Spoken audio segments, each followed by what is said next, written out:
Yo soy Paulina Ontiveros, una mamá pseudo normal y estoy un jueves más aquí con ustedes, ya saben, para visibilizar las altas capacidades, hablar de las anécdotas de la semana, compartir experiencias personales, algunos tips que me han funcionado, consejos, información que he aprendido de los cursos que estoy tomando, que voy tomando, ¿qué más? Y bueno, un montón de cosas más. Hoy el tema está súper interesante. Estaremos hablando sobre los sistemas educativos. ¿Cuál es el sistema educativo ideal para las personas con altas capacidades? ¿Será Montessori? ¿Será Waldorf? ¿Hay que desescolarizar a todos? ¿Qué es lo ideal? ¿Cómo trabajarlo? ¿Qué hacerlo? Hoy vamos a estar hablando de eso. Quédense un ratito más. Vamos a comenzar como cada jueves con las anécdotas de la semana, enviándoles un enorme saludo y un enorme agradecimiento a todas y a todos aquellos que amablemente abren sus corazones y nos confían sus experiencias. Saludos a quienes nos las han hecho llegar. Y si desean participar en esta dinámica de compartir sus anécdotas, es súper fácil. Solamente tienen que mandarla a como mensaje en el Messenger, mamá pseudo normal, y con muchísimo gusto allí las voy a estar leyendo y ahora les tomamos captura de pantalla y salen directamente en la página porque es más fácil.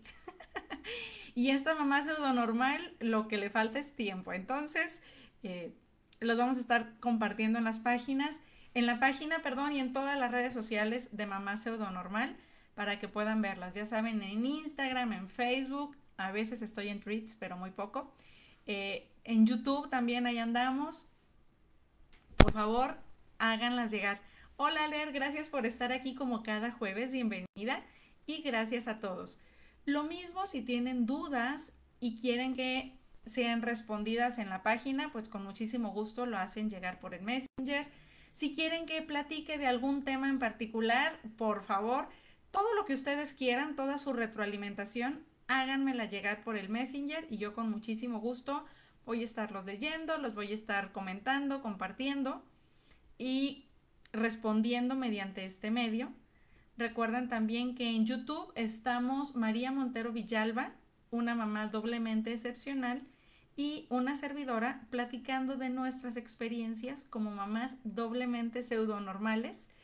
Y está muy interesante porque María tiene un niño con altas capacidades que está dentro del trastorno del espectro autista tipo 1. Entonces ella habla y conoce muy bien este aspecto de la doble excepcionalidad y de lo que compartimos es nuestra experiencia cotidiana, nuestros ires y venires, nuestros desafíos, pero también las estrategias diarias que estamos empleando. Tratamos de hacerlo con un sentido del humor, quitándole un poquito de drama a la vida, que ya tiene mucho. Hola Rocío, gracias por acompañarnos.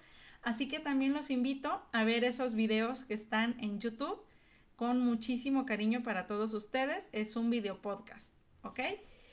Y por último, antes de que se me olvide, bueno, tengo dos cosas importantes más.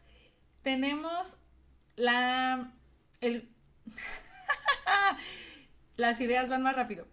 Tenemos tribu en WhatsApp. Si gustan unirse, tenemos grupo para familias de pequeños con altas capacidades.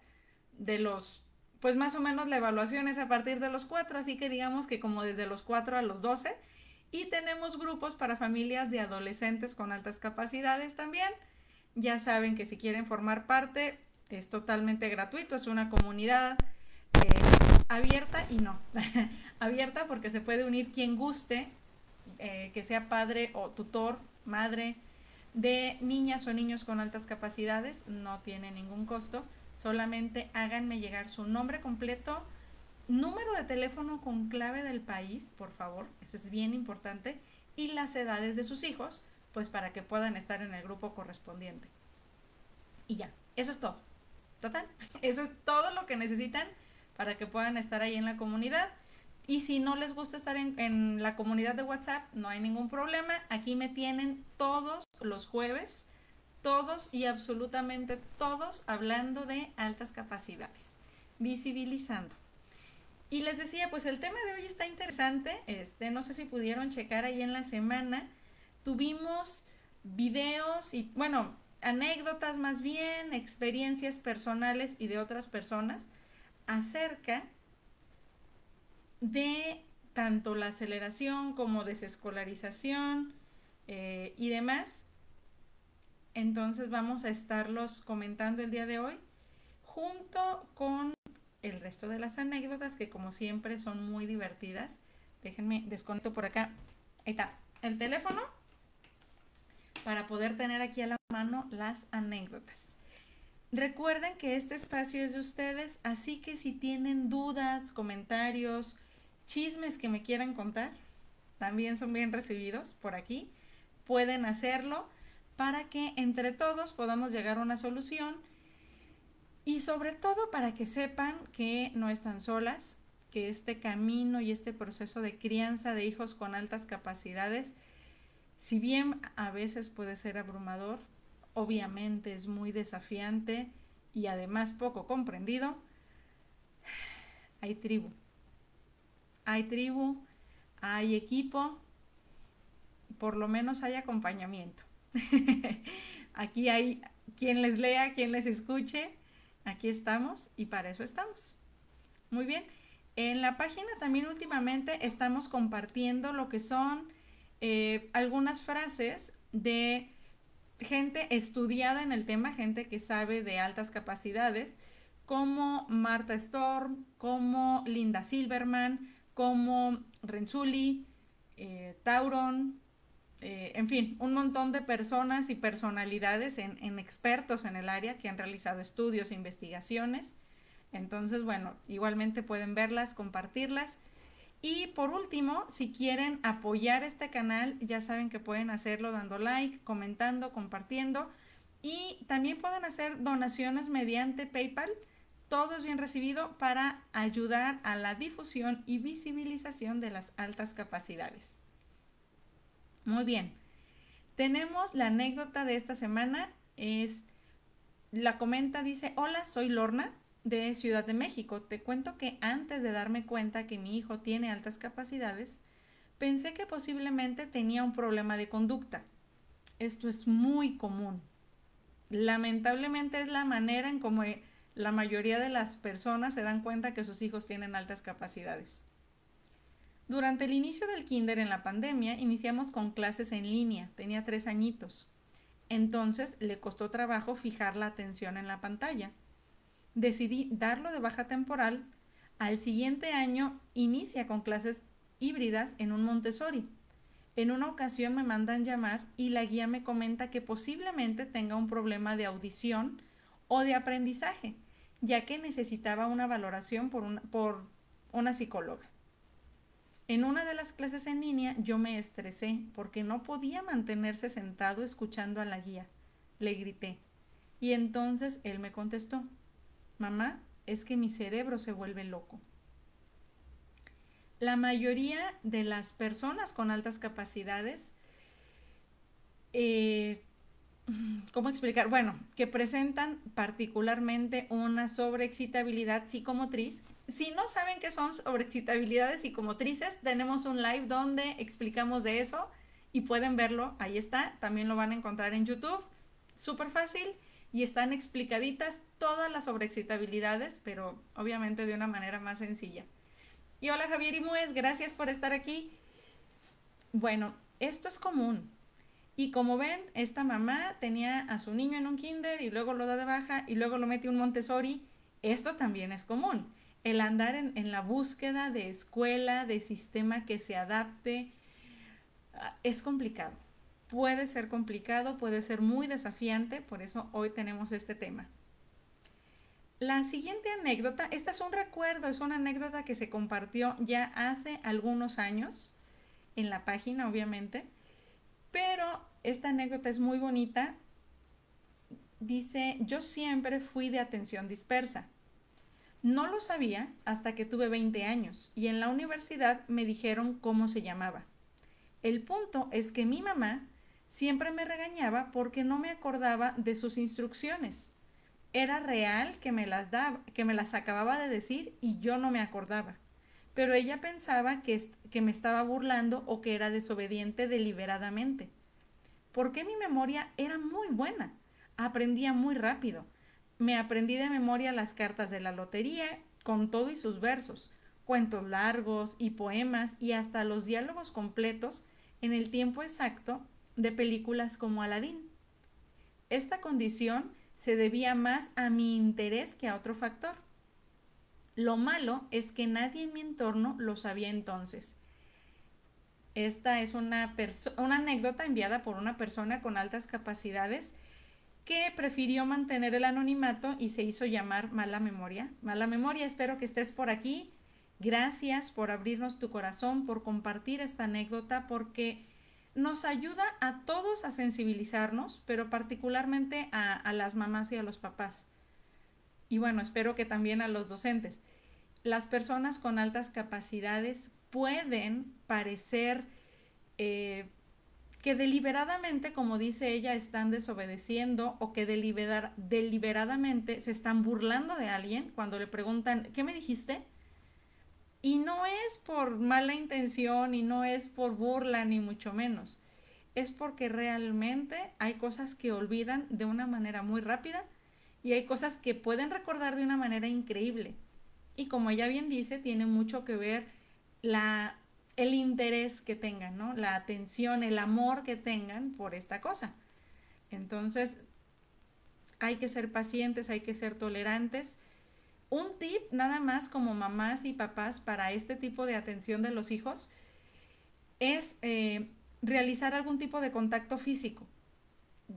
Yo lo hacía con mi hijo, bueno, sobre todo cuando era chiquito, ahorita ya ha ido mejorando, pero buscar el contacto visual, así que me esté viendo a los ojos, esa es una.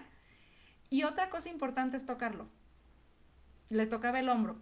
Necesito que laves los platos. Y ya pero viéndole a los ojos y tocándole el hombro, esto reforzaba el aprendizaje porque hay una sensación. Entonces ya es mucho más fácil. Es una estrategia que les comparto, espero que les sea de utilidad, pero la principal estrategia es que podamos ser pacientes y amorosos con nuestros hijos, que sé no es tan sencillo. Sé que es un desafío, sé que nos pueden sacar canas verdes, pero es importante tener bien en cuenta que no lo hacen por molestar, no es adrede, así funciona su cerebro, ni modo, así están, es lo que hay que tratar de ser un poquito más empáticos. La siguiente anécdota la manda la mamá de Nico, de 6 años, de México, y le dijo, mamá, se supone que tenemos derecho a la privacidad, ¿no? Entonces, ¿por qué dicen que Santa nos mira mientras estamos dormidos? Eso no debería ser, porque tenemos derecho a la privacidad. Nico estaba analizando esta canción de Santa que nos ve por todos lados y ya ven que las mamás a veces decimos, pórtate bien porque si no Santa no te va a traer nada. Bueno, Nico se pregunta por qué Santa puede verlo si él tiene derecho a la privacidad. Es una reflexión profunda, es un análisis muy sincero, es una reflexión muy importante. Javier dice que qué buena estrategia la del hombro. Sí, Javier, de verdad es súper útil, espero te sirva.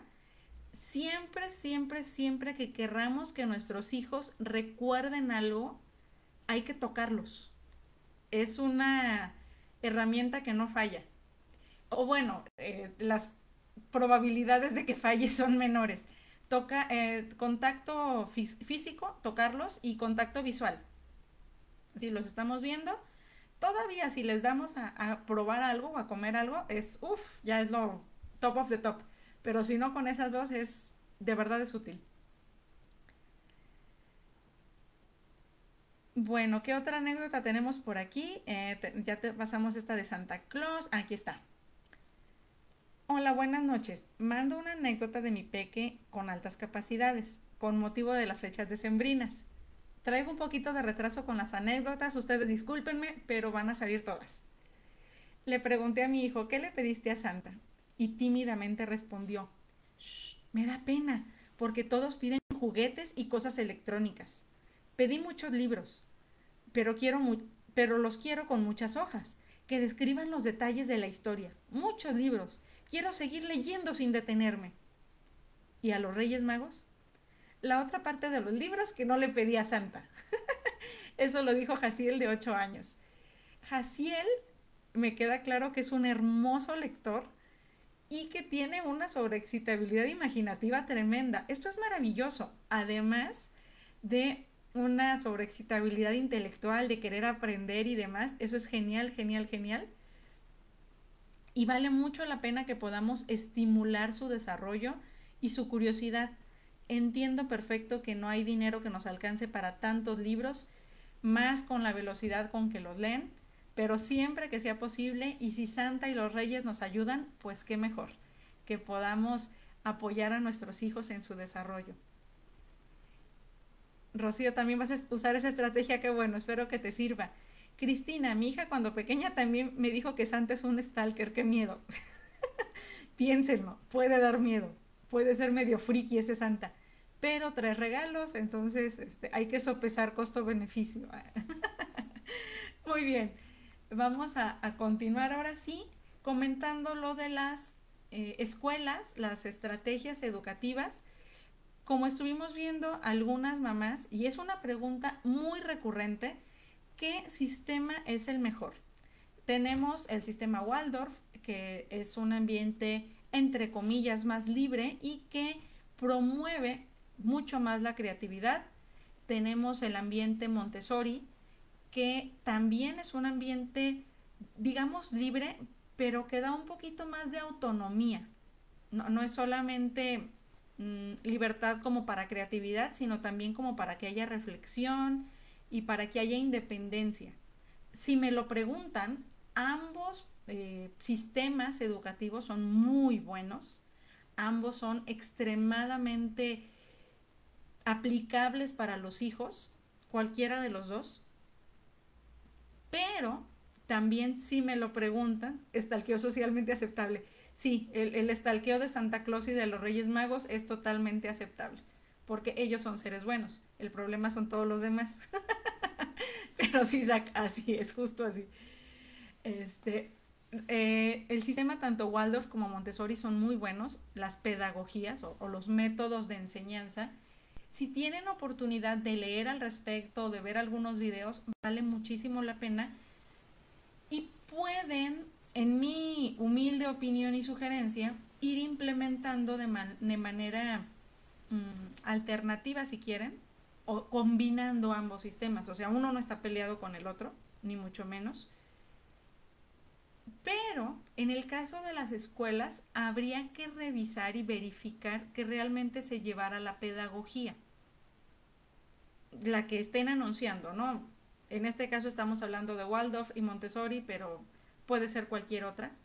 Incluso hay colegios que se hacen llamar Jean Piaget por los estudios de Jean Piaget, por supuesto, pero que independientemente del nombre y del costo que pueda tener la escuela, no necesariamente aplican estas metodologías. Entonces, lo importante sería ver qué tanto se están aplicando. Por eso es importante poder estudiarlas y conocerlas. ¿A qué me refiero? A que en muchas ocasiones, muchísimas, para poder trabajar en una de estas instituciones como asesora o como maestra de estas metodologías, solamente toman un curso breve, ¿sí? Y no hay una especialización real en cualquiera de estas. Es necesario tener esta especialización. Y también es necesario que los directivos o los dueños de las escuelas, porque por lo regular son escuelas privadas, estén involucrados en este tipo de metodologías. Lamentablemente las escuelas privadas tienden a ser un negocio. No digo que todas, no estoy señalando a ninguna en particular, solo estoy hablando de una generalidad. Yo tuve la oportunidad de trabajar en un colegio particular como maestra. Y se los digo por experiencia, por lo regular es negocio, por lo regular hay que terminar los libros, no porque los libros que la escuela dé sean buenos o no, sino porque el negocio de la escuela es vender los libros. El negocio de la escuela es vender los uniformes. El negocio de la escuela es vender tal o cual cosa. Ese es el negocio. Entonces, las pedagogías lamentablemente no siempre son aplicadas y no siempre son llevadas, pues eso, llevadas a la práctica como se debería. Entonces, las Waldorf como Montessori son muy buenas, me encantan. Lamentablemente no conozco yo una escuela que como tal las lleve a la práctica. Debe haber, sí, debe haber. Muy posiblemente debe haber. Yo no las conozco, entonces lo que sí conozco son escuelas particulares y les decía, en muchos casos, inclusive algunas van a decir tenemos especialidad o tenemos experiencia con niños con altas capacidades o con trabajando con neurodivergencias, tenemos maestra de educación especial, maestra de apoyo, psicóloga, etcétera, etcétera. Y está genial si se tiene y todo el apoyo siempre es bien recibido. Pero hay que prestar atención a algunas cosas antes de saber si esa escuela es buena o no. Independientemente, insisto, de si es pública, privada o qué metodología está promoviendo. Dice Ana Heréndira, siempre he pensado que una característica esencial para la pedagogía es la creatividad y la imaginación. De acuerdo. Si no se puede emplear la creatividad y la imaginación, estamos fritos. El sistema educativo, voy a hablar del sistema educativo en México, que es el que conozco, pero hasta donde considero esto puede ser aplicable casi para cualquier otro. En México, la estructura que da la Secretaría de Educación Pública es relativamente cuadrada. Hasta hace poco, entre comillas, se dio un poquito más de apertura para las adaptaciones curriculares. Sin embargo, aunque se dio, entre comillas, esta libertad de adaptación a los docentes, no se les provee tampoco ni del material, ni de la capacitación, ni de la infraestructura para llevarlo a cabo. Entonces, es muy, ¿cómo decirlo? Queda muy escueto. No, es muy complicado. No quiero decir imposible, pero sí es complicado llevarlo a cabo. Pero bueno, a ver, tips para fijarnos señales rojas de una escuela que no son adecuadas. Cuadros de honor. Si una escuela está manejando cuadros de honor, no es adecuada para personas con altas capacidades y o neurodivergencias. Para empezar, el cuadro de honor es una estrategia empleada muy vieja, muy obsoleta y muy mala, porque desarrolla en los niños esta competencia que pudiera llegar a ser insana si no está bien manejada. En las personas con altas capacidades sabemos que en su mayoría suelen ser muy competitivos. Entonces, si además tenemos esta presión del cuadro de honor o del árbol de logros o del cuadro de nombramientos, no es una buena estrategia para trabajar con personas, con niñas y niños con altas capacidades. Les mete más presión a su ya autoexigencia. Y si de por sí les cuesta trabajo manejar la frustración, se va a disparar con este tipo de estrategias curriculares. Entonces, aguas. Si están viendo estas estrategias en una escuela, yo sugeriría, yo diría, ahí no es, busquen en otro lado. ¿Qué otro tipo de estrategias o qué otro tipo de banderas rojas hay que tener un poquito de cuidado? La flexibilización en los uniformes escolares. Aquí yo sé, en México es muy común que las escuelas tengan uniformes. Casi todas las escuelas públicas y privadas tienen uniformes. Nada más que si se ostentan como una escuela para personas con altas capacidades, pues no debería haber etiquetas, ¿no? O debería ser tela muy holgada y muy cómoda, tipo pijama, para que puedan estar cómodos y en libertad, dado que la mayoría de las personas o muchas personas con altas capacidades tienen una sobreexcitabilidad sensorial táctil y las telas ajustadas o las etiquetas las corbatas, los pantalones de mezclilla o de telas rígidas pueden ser incómodos. Y si están incómodos, no van a poner atención al pizarrón por estarse picando, por estarse rascando, por estarse moviendo por la tela. Entonces, esa es otra señal de que esa escuela tampoco es ahí. Y, por ejemplo, hace tiempo, bastante, cuando mi hijo era desescolarizado, andaba por aquí una pariente que estaba pensando en mudarse a la ciudad y entre otras cosas fuimos a ver algunas escuelas. Entonces pasamos por una escuela carísima de París, así super nice, bueno, lo top of the top de las escuelas. Pero esta escuela tenía una particularidad y es que en lugar de paredes tenía cristales. Y entonces los chicos que estaban ahí estudiando podían ver hacia el exterior. El paisaje estaba muy bonito, por supuesto. Pero yo lo pensé y lo dije en voz alta. Meten a mi hijo en un salón de esos y en su vida va a voltear al pizarrón. ¿Por qué? Pues porque las paredes son ventanales, son cristales. Se la va a pasar mirando hacia afuera, viendo las maripositas, viendo las moscas, las abejas, que si pasó un perro, que si cortaron el pasto, que si por allá va un carro, que si en el cerro se ve la nube. Entonces, aunque se ve muy bonita la escuela así y aparentemente es muy innovadora con sus paredes de cristal, para un proceso o para estar dentro de un sistema educativo no es necesariamente apto, especialmente si se tratan de personas con altas capacidades que tienen alguna sobreexcitabilidad imaginativa o una sobreexcitabilidad intelectual porque van a estar curioseando hacia afuera. Entonces, aguas con esto. Son pequeñas detallitas, pequeñas cositas que nos van a decir, esta escuela se me hace que no es lo más adecuado. Cristina, y en sus compañeros los cuadros de honor generan conflicto y envidia que derivan en maltrato hacia los chicos porque no entienden porque aún porque no entienden porque aún esforzándose no se logra lo mismo. Hablo en ambos sentidos de la neurodivergencia. Exacto, exacto, exacto. Entonces, por eso es importante cuidar estas cosas. O sea, si vemos que hay algo así en la escuela en donde queremos inscribir a nuestros hijos, ahí no es. Aguas, tener cuidado. Dice Aler, yo soy de esas que se distrae súper fácil. Yo también.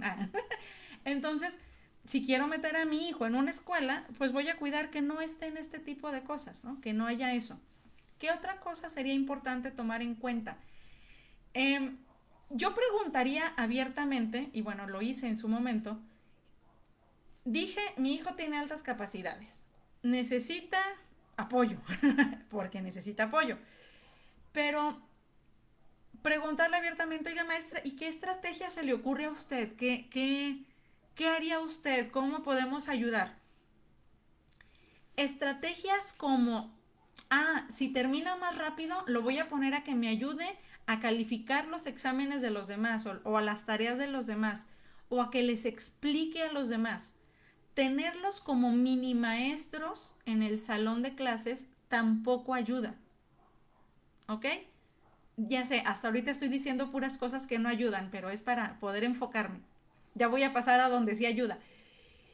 ¿Por qué no ayuda esto? Porque se hace una separación más grande entre los alumnos y este alumnito o esta alumnita con altas capacidades, que ya de por sí se sabe diferente y que ya de por sí los demás lo ven diferente. Entonces, si la maestra además le dice, anota a tus compañeros que se están portando mal, o a los que están parados, o a los que no hicieron la tarea, o a los que están platicando, esta pequeña alumnita o este pequeño alumnito eh, se ve entre la espada y la pared, entre querer encajar con sus compañeros y entre querer agradar al maestro, que es normal también, y los compañeros lo van a segregar porque entonces le está diciendo a la maestra y la maestra lo ve como otro alumno, pero que además no se termina de adaptar ni de integrar con el resto. Entonces, estas estrategias son muy malas. Y aguas, si se están llevando a cabo en las escuelas, hay que platicar con los docentes para tratar de cambiar esa estrategia. Y ahorita vamos a pasar a otro tipo de estrategias. Dice Cristina, la alta rotación de personal, profesores, también es una bandera roja porque ya cuando entienden y aprenden sobre altas capacidades, cambian de maestro y es iniciar de nuevo. Sí, no sé en dónde estás, Cristina, pero aquí en México además tenemos la costumbre de que cada ciclo escolar es un maestro distinto. Y es un show, es un problema, porque bien dices, a lo mejor el ciclo escolar ya lo sobrellevamos, ya la maestra supo más o menos cómo manejar a mi chamaco, pero pasamos al siguiente ciclo escolar y es otra maestra, es otra forma de trabajar, es otra vez explicarle y es otra vez volver a empezar. Sí, es un problema, sí es. Y si la escuela además tiene cambios de maestros, que también es muy común en las escuelas particulares, porque dentro de la educación gratuita o de la SEP, los maestros tienen una base, tienen una plaza, y salvo que se enfermen y presenten alguna incapacidad, están ahí todo el ciclo escolar, salvo algo muy, muy grave. Mientras que en las escuelas particulares los maestros no tienen una base, son empleados por honorarios y ya. Entonces termina el ciclo escolar o sin que termine. Si ellos les ofrecen un mejor trabajo en otro lado, se van a ir. Y están en su derecho, por supuesto. Las escuelas particulares pagan muy poquito, por cierto, para lo que cobran. Es una nada lo que cobran, lo que les pagan. Javier Imúez, mi hijo tenía educación cruzada y no veía resultados, salía del colegio aburrido igual. Javier, no sé qué es la educación cruzada o no comprendo ese concepto, ¿me lo puedes explicar? No sé a qué te refieres exactamente. Naye, así pasaba con mi hija, terminaba ayudando y explicando a sus compañeros, sí. Muy cierto, realmente es costoso la educación en casa, ya que lo tenemos que complementar con varios asesores. Sí, sí, sí. Bueno, hoy no voy a hablar tanto de educación en casa, luego les prometo que hago otro en live, más enfocado en educación en casa. Ahorita me voy a concentrar mucho más en el sistema para quienes están dentro del sistema, porque pues hay muchas familias que lo están. Entonces, es importante que consideren estos puntos, que los vean. También voy a hacer otro live de muy específicamente de adecuaciones curriculares, este concepto mágico que anda por ahí, pero que es importante que conozcamos para que podamos ayudar a los maestros que están al frente del grupo de nuestros hijos. Pero bueno, por lo pronto ya vimos algunas banderitas rojas que nos pueden indicar que allí no es, ¿sí? No porque una escuela sea muy cara o muy selectiva, quiere decir que es una buena escuela para nuestros hijos. Comprendamos y entendamos, las altas capacidades son una necesidad educativa especial. El maestro requiere hacer adecuaciones, adaptaciones para enseñarle a esta niña o a este niño con altas capacidades. No puede trabajar el programa educativo si tiene 30 alumnos, y me estoy yendo por lo bajito, a veces son grupos de 60, pero vamos a imaginar que tiene 30 alumnos, de esos 30, 25 o 26 son normotípicos, no tienen ningún problema, me refiero fisiológico o ninguna particularidad que requiera una adecuación, no tienen ninguna condición como requerir aparatos auditivos o problemas de visión o cognitivos, no. 25, 26 van a estar dentro de la norma, dentro de la media y todo wow. Pero va a tener 4 a lo mejor, es una estadística inventada por mí, pero aprox, 4 a lo mejor de los que uno tiene altas capacidades, uno tiene a lo mejor dislexia, otro tiene a lo mejor disgrafía y otro a lo mejor tiene déficit de atención. Y las adecuaciones curriculares son para que estos 4, que son distintos a los otros, al resto del salón, puedan aprender. Ahora, no van a aprender al mismo ritmo estos 4 que los 26. Son distintos. Y para cada uno va a haber estrategias distintas, herramientas distintas. A lo mejor algunas funcionan para todo el grupo y qué genial, pero a lo mejor, y en muchos otros casos, tiene que hacer un plan para cada uno de ellos. Y se necesita sí o sí, porque si no, pues estos chicos no van a aprender y van a quedar relegados del resto del salón, ¿sí? Entonces, es necesario poder acceder a escuelas o poner atención en las escuelas que tengan más bien una disposición, que tanto el personal directivo como los docentes sean como más relajados respecto a el sistema o los planes de estudio. Muy bien, que si bien no sepan de altas capacidades, pero que tengan disposición de aprender, de adaptarse, de flexibilizarse. Eso es lo que deberíamos buscar más. Este tipo de flexibilidades, este tipo de carácter, de personalidad, más que eh, una metodología específica. Hay escuelas, tanto públicas como privadas, que cuentan con esta disposición, pero también hay escuelas que no. Hay escuelas que pueden ser flexibles por la estructura misma. Les voy a poner un ejemplo muy, muy sencillo. Las escuelas rurales, por ejemplo, y me refiero a rurales, las que están así en zonas súper alejadas de la ciudad, así. Alguna vez trabajé en un pueblito en Oaxaca, también como maestra, en una zona muy rural, y los grupos son muy mixtos. ¿Por qué? Porque como no hay, a veces no hay escuela como tal, o son muy poquitos maestros, en un mismo grupo tienes niños de primero, de segundo y de tercero, y otro tiene cuarto, quinto y sexto. O sea, primaria menor, primaria mayor y nada más. Son dos grupitos. Entonces, ya los maestros que trabajan así están súper acostumbrados a ser flexibles. Están muy acostumbrados a que ya sabe que lo que le funciona con uno no le funciona con el otro porque son distintos. O sea, ya tienen grupos muy mixtos. Y esa disposición ayuda. Ya está. Ese tipo de maestros, que insisto, por lo regular están en zonas bien alejadas, cuando llegan a la ciudad, cuando los mueven, porque a los maestros, al menos aquí en México, la Secretaría de Educación Pública, después de ciertos años o de cierto tiempo, les va cambiando y les va dando ya en ciudades o más cerca de sus casas. Cuando ese tipo de maestros llegan, están muy abiertos a los grupos mixtos, están muy acostumbrados a trabajos más dinámicos para trabajar con estos grupos tan surtiditos, digamos, tan variados. Este tipo de maestros valen oro. Aprovechenlos, exprímanlos y cuídenos. Y dice a qué. Bueno, a ver, primero Geraldine. No, antes de Geraldine, perdón, dice a que muy cierto, es muy costoso la educación en casa ya que lo tenemos que complementar con varios asesores. Sí. Geraldine, que especialista, evalúa las altas capacidades.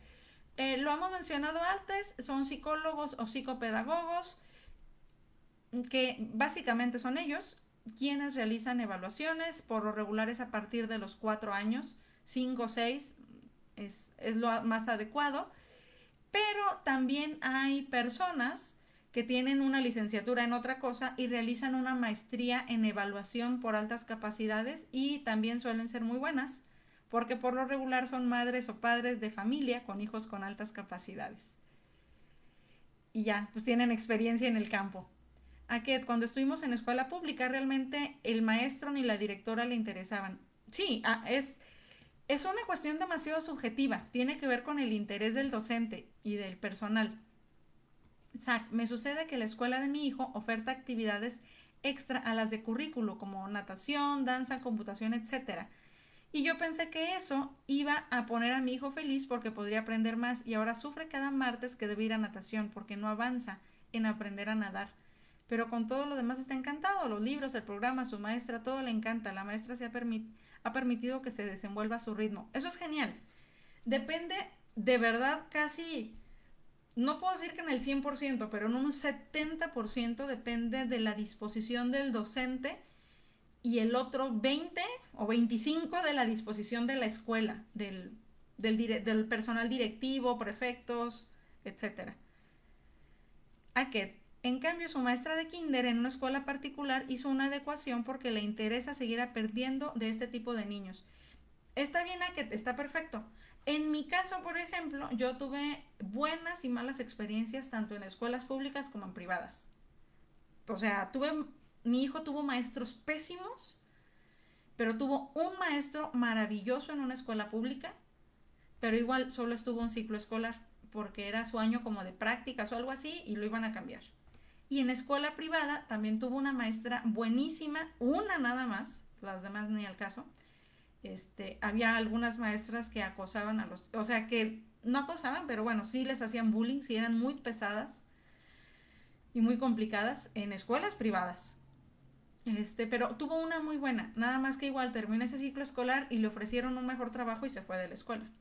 Entonces, sí depende mucho de la persona y de la personalidad de la maestra, de la disposición, de poder aprender, de poder acostumbrarse. Hay sistemas híbridos muy buenos, al menos aquí en México, como son las telesecundarias, que igual están en zonas básicamente rurales, donde hay menos escuelas o menos acceso a escuelas. Estos sistemas también son muy buenos porque tienen mayor flexibilidad. Otro tipo de docentes, y para mi gusto los mejor preparados son aquellos que se especializan en educación especial, valga la redundancia. Son docentes que podemos encontrar tanto en escuelas públicas como privadas, pero que su formación no fue en la escuela de maestros. La normal le llamamos aquí en México, normal es la escuela para maestros. No tuvieron una formación normalista, sino tuvieron una formación distinta. Entonces, este tipo de maestros igualmente están con una mayor disposición a ser flexibles. Y esto es súper importante, esta disposición a ser flexibles. Es el top. Si vemos que en la escuela hay cosas flexibles como el día de los peinados locos, no sé, como que pueden llevar su refrigerio o su lonche distinto cada niño, ese tipo de cosas va a ayudar. Cuando veamos que son muy rígidos aún con estas cosas, hay que tener cuidado porque quizá no sea el ambiente más ideal para nuestros hijos que tienen altas capacidades. Puede ser desafiante. Entonces, tengamos cuidado con este tipo de detalles, con este tipo de pequeñas observaciones. No sé si tienen alguna duda más específica o alguna comentario al respecto sobre las escuelas y sobre los sistemas educativos. Insisto, en otro momento voy a hacer otro más súper centrado en desescolarización, que al final fue lo que yo terminé optando. Como familia consideramos que era lo mejor para nosotros. Pero respecto a las escuelas es importante. Hay que informar tanto al personal directivo como a los maestros que nuestros hijos tienen altas capacidades. Hay que informar que requieren adaptaciones curriculares y hay que llevarles obviamente la evaluación, porque esta evaluación les va a servir a ellos como herramienta de trabajo. En la evaluación debe decir o mencionar algunas estrategias, tanto algunas áreas de oportunidad como fortalezas que tienen nuestros hijos. Y esto va a servir muchísimo, así como un mapa, como una pauta enorme, para que los maestros puedan guiarse y sepan cómo trabajar mejor con ellos. Geraldine, tengo 4 hijos, 6 años educando en casa y una pequeña con autismo. Siempre he estado pensando en clases extra para mis niños, pero hablando de altas capacidades, tengo una bebé de 2 años de la que estoy sospechando de altas capacidades, pero no sé si es porque todo el tiempo estuvo en constantes estímulos de aprendizaje, lo lo desarrollaron, o también porque sus hermanos siempre están enseñándole cosas nuevas. Por ella me siento superada en cuanto a aprendizaje, ya que apenas estoy pensando en actividades nuevas para ella y ya las aprendió. Muchas felicidades, Geraldine, eso es excelente. Bueno, puede tener altas capacidades, pero también puede ser precocidad, pueden ser ambas cosas. La verdad es que no lo vamos a saber hasta después de los 4 años cuando le realicen una evaluación, pero siempre es maravilloso tener una hija o un hijo que esté deseoso de aprender y que nos rete, que nos desafíe para dar lo mejor, para estar innovando todo el tiempo. Muchas, muchas felicidades, Geraldine. Nada más un pequeño detalle. Si tu pequeñita tiene altas capacidades, lo más seguro es que el resto también. Cuando hay más de un hijo, este, por alguien, por alguno de ellos, ay, perdón, ya le pegué aquí, resulta que da una chispita diferente y se evalúa y tiene altas capacidades. Sin embargo, cuando hay alguien con altas capacidades en la familia, hay que evaluar al resto de la familia porque seguramente ahí están esas altas capacidades. Que a lo mejor habían estado camufladas, que a lo mejor no se habían visto, que a lo mejor pensábamos que era normal, pero si un integrante tiene, los demás también. Sería bueno decirles desde el principio que tienen altas capacidades, es necesario decirles desde el principio. Es necesario. Eh, Cuando no lo hice pasó muy desapercibido, siento que fue mejor. Mira, sientes que fue mejor, ok, eso es muy, muy respetable. Sin embargo, insisto y repito, las altas capacidades son una necesidad educativa especial. Requieren sí o sí de adecuaciones.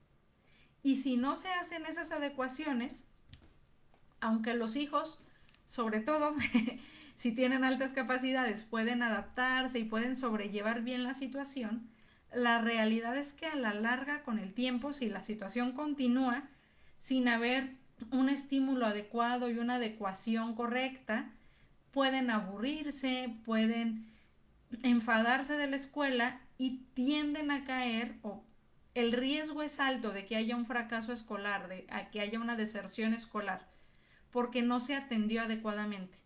Además de algunos problemas emocionales como desmotivación hacia la escuela, porque, insisto, no se hicieron estos arreglos, estos ajustes. Por eso es importante que los maestros lo sepan y que se hagan las adecuaciones. Hay muchísimos jóvenes adolescentes que ya no quieren estudiar y tienen altas capacidades y son brillantes en tal o cual área, no importa, pero perdieron la motivación a estudiar. Así, ya no tiene sentido, ya se aburrieron demasiado, ya aguantaron demasiado en un sistema cuadrado y entonces es cuando llegan, terminan la secundaria a lo mejor y batallan para entrar a la preparatoria, no por calificaciones, sino por interés. No, caen en un cuadro de desánimo muy fuerte. Entonces hay que tener cuidado y previendo esto es necesario hacer las adecuaciones. Ya te respondí, Zach. Ah, perfecto. Sí, es cuando no hay estas adecuaciones, se aburren. Créanme, tengo la fortuna de contar con la confianza de muchas de ustedes, de muchas familias a las que les mando un enorme abrazo. Y es muy triste para mí cuando me mandan mensajitos por el Messenger y me dicen, es que mi hijo o mi hija no quiere estudiar. Es que iba muy bien en la escuela, pero de pronto me dijo que ya no quiere ir. Es que ya no quiere, ¿no? Y tienen 14, 16 años y no quieren entrar a la universidad o no saben qué estudiar, no les interesa nada. No tiene que ver tanto la adolescencia como si todo lo que no se hizo. O sea, simplemente se acumularon un montón de días de aburrimiento, de maestros intolerantes, de planes demasiado cuadrados y estructurados y dicen ya. Entonces llega la adolescencia y entonces truena, pero no porque sean propiamente adolescentes, sino porque son muchos años de una carga que traen allí donde el sistema educativo no les dio lo que necesitaban y están hartos. Algún live donde hable sobre malos diagnósticos que se pueden confundir uno con otro.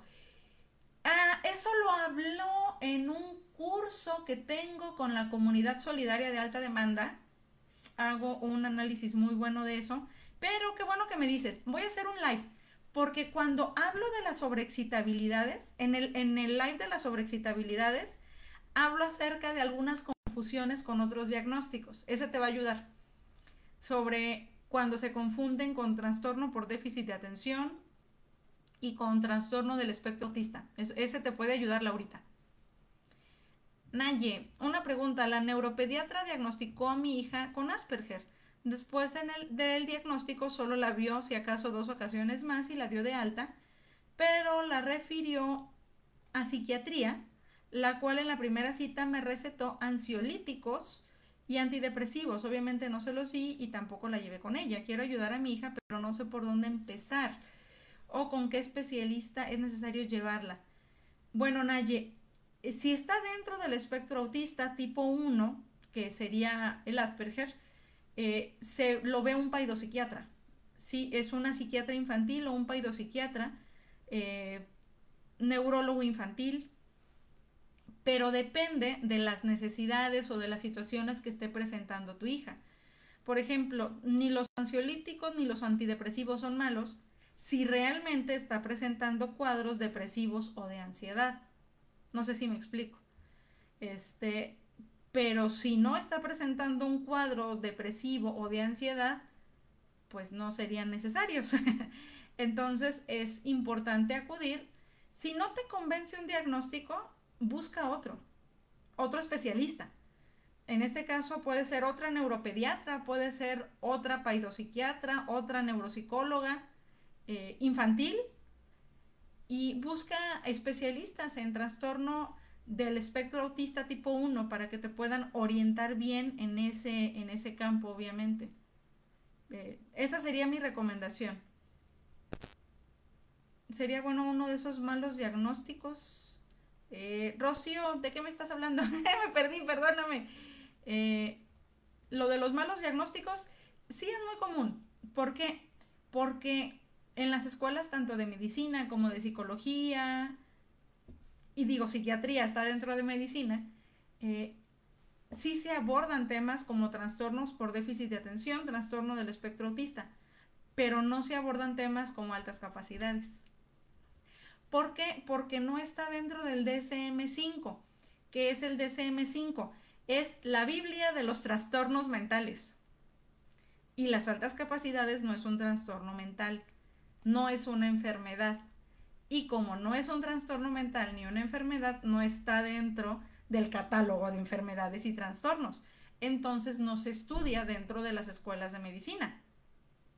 Entonces, es una característica que sí está científicamente comprobada, que sí hay respaldo científico y avalada, solo no es una enfermedad, es una condición. Entonces se estudia diferente o se ve desde otro ámbito, hay que hacer una especialidad en el tema. ¿Sí? No sé si me explico.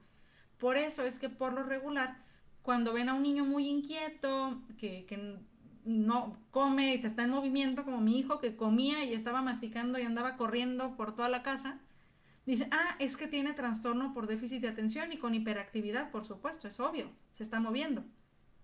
Sí, porque eso es lo que conocen y tienen que, el síntoma o la característica la van a encajar en esta cajita de lo que ellos conocen, pero no conocen otra cajita que se llama altas capacidades, donde en realidad entran el 100% de las características de mi chamaco, no solo el 20 o el 50, como ocurriría con otros trastornos u otras situaciones. Ah, del comentario anterior que comentaba un live. Sí, voy a hacer un live luego de malos diagnósticos, pero les conviene checar el de las sobreexcitabilidades porque mucho de los malos diagnósticos se dan por las sobreexcitabilidades. Entonces, chequen ese, ahí las menciono para que pueda quedar un poquito más claro el que haga de malos diagnósticos. Sí, se los voy a hacer. Y también el de adecuaciones curriculares. Ya tengo varios en lista.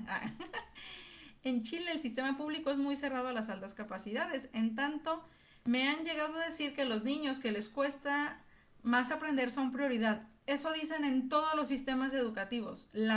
O sea, me encantaría decirte que solo en Chile, pero es en todos lados. Finalmente lo cambió a un colegio con mucho más libre, donde lo dejan fluir y su profesor principal es especialista en inteligencias múltiples. Eso está genial.